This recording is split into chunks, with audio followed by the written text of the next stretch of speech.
Here at Top Gear, we've been a little bit slack, if I'm honest. We still haven't brought you a video review of the brilliant new Suzuki Jimny. How can you not love this thing? But today we're going to put that right with the help of 2 extra wheels and a bit of a race. This is the Scrambler 1200 XE, Triumph's newest and most capable member of the Scrambler family. The E in XE stands for extreme because this has longer travel off-road suspension, upgraded electronics and wider bars, so it's proper adventure spec, not just a retro makeover. A bit like the Suzuki Jimny then. It might be diddy, but this isn't just some lifestyle SUV. Yes, it works well around town and is really no bigger than a box of tissues, but it's actually a hard-as-nails little off-roader at heart.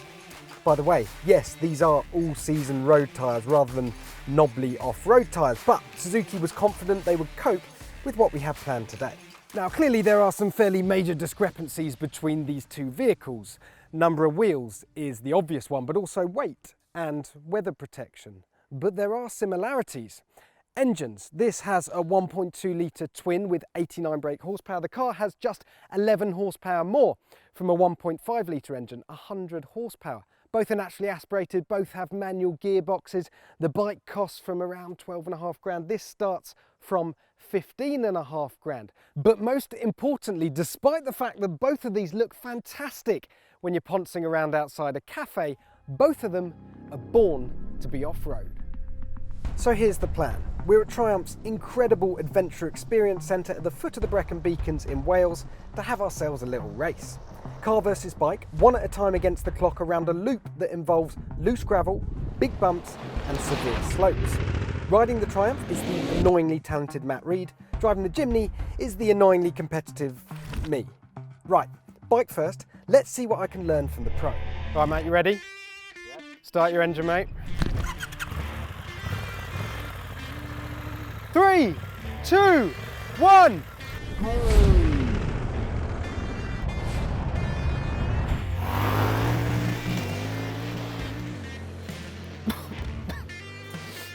You won't be happy with that start. Bit of wheel spin there. Bit unprofessional, isn't it?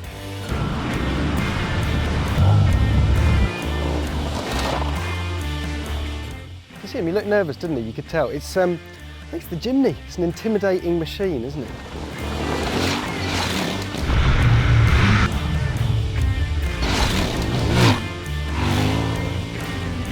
Right, it's gone quiet now, which either means he's fallen off down the side of a ravine, or he's absolutely hammering it into the distance and going to set a time that I can't even get close to.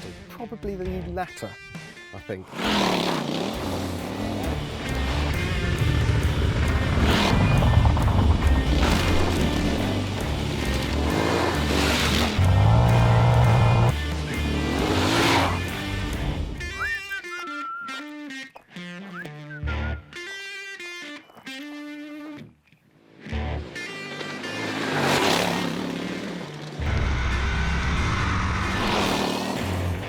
So I've tried to memorise where the big bumps are, the one that will break my suspension. The rest of it I'm just going to take flat as I can, apart from the downhill stuff, because then I'll understeer. Whoa, whoa, whoa, whoa, hang on a minute. Stand back, here he comes, here he comes. He's still on the bike. He's still on the bike. Woo!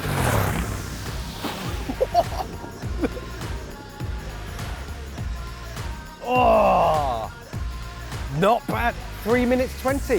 Is it a good time? Nobody knows. I literally have no reference point, but that is my target, 3:20.05. Come on, Jimny. Time to beat it. Right, 3 minutes 20 to beat. Should not be a problem for a car of the Jimny's calibre. Proper little off-roader, as I said. So you've got rear-wheel drive mode, four-wheel drive mode, and then low-range four-wheel drive mode. We're going to go for four-wheel drive mode. There's the satisfying mechanical clunk, ready to go. 3, 2, 1, go! Oh, the perfect start with four-wheel drive, 0 loss of traction. Right, we're off. This is the flat bit, so I can get a bit of speed up here. Well, flat-ish. All right, here's the plan. Don't crash. That's it. That's the whole plan. Woohoo! Get loose around there. Okay, come on, Jack, second gear. Oh, long gears in this thing. You've only got 5 of them. So now, if my memory serves, there's a very bumpy section coming up here. Ooh, there it is. Come on, you wee beastie. Oh, oh. Right, downhill. This is the one bit of the track I figured out where I'm actually quicker than a motorbike. Downhill, because it's a super loose surface. Turning right. Right, again, a nice flat bit. Let's get your speed up, Jack. Tough as nails, this car, isn't it? Here we go, through the puddles, through the gate. Right, we're on the top loop now. Ooh. I mean, it's more rally driving than off-roading this, but there are a few sections where you've got to be super careful, and there's one coming up here. A downhill slope, super loose. That's about half of the course done. I mean, I have nothing to gauge this with, but in my mind, I am ahead. I'm streets ahead of the motorbike. Was this car designed for this? Well, they said it can go off-road, it can handle loose surfaces. They say it's super stable. Into first gear for the uphill slope. This is the big, oh, come on! Look at that traction, unbelievable. Bet I was quicker than the bike up there. Right, all right. Right-hander, tight. Into the left-hander. And it's downhill here. A couple more bumps to negotiate before we get there. Here's the finish line. I can see his face. He's worried already.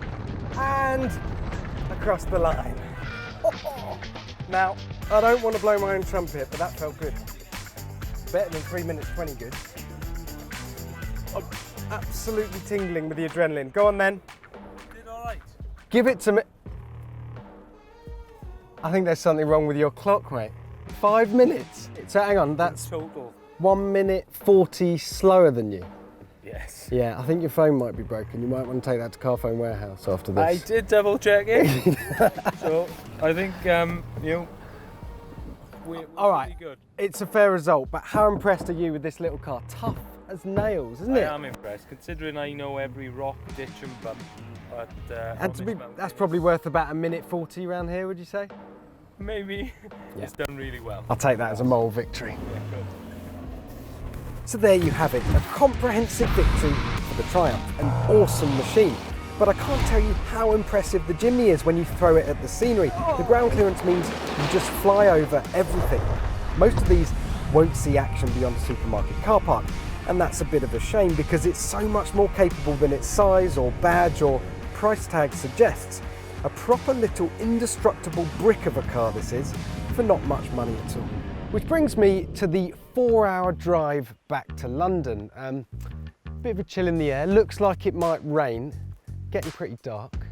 It's only one of the two that I should really drive home.